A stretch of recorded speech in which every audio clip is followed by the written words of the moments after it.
Evening പപ്പുടുവിനെ കൊണ്ട് ചുമ്മാ ഒന്ന് കറങ്ങാൻ ഇറങ്ങിയതാണ്. ഒരു മന്തി കഴിക്കാൻ മോഹം തോന്നി. പത്തനംതിട്ടയിൽ അടിപൊളി മന്തി കിട്ടുന്ന ഖലീലയിൽ തന്നെ കയറി ഓർഡർ ചെയ്ത് വെയിറ്റ് ചെയ്തു.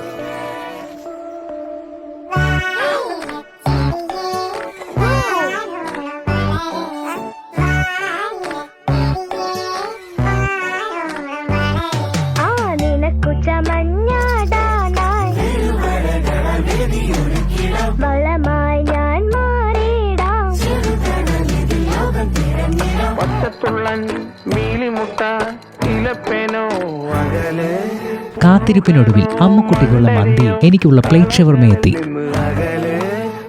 പപ്പുടുവിന് വീട്ടിൽ നിന്നും പ്രത്യേകം ഫുഡ് കരുതിയിട്ടുണ്ടായിരുന്നു. കുഞ്ഞൂസിനെ കഴിപ്പിച്ച് ഞങ്ങളും മന്തി ഒന്ന് ടേസ്റ്റ് ചെയ്ത് നോക്കി. അടിപൊളിയാണ് കേട്ടോ, സൂപ്പർ. അപ്പോൾ പത്തനംതിട്ടയിൽ വന്നാൽ സ്പോട്ട് മറക്കണ്ട. നാളെ കാണാം.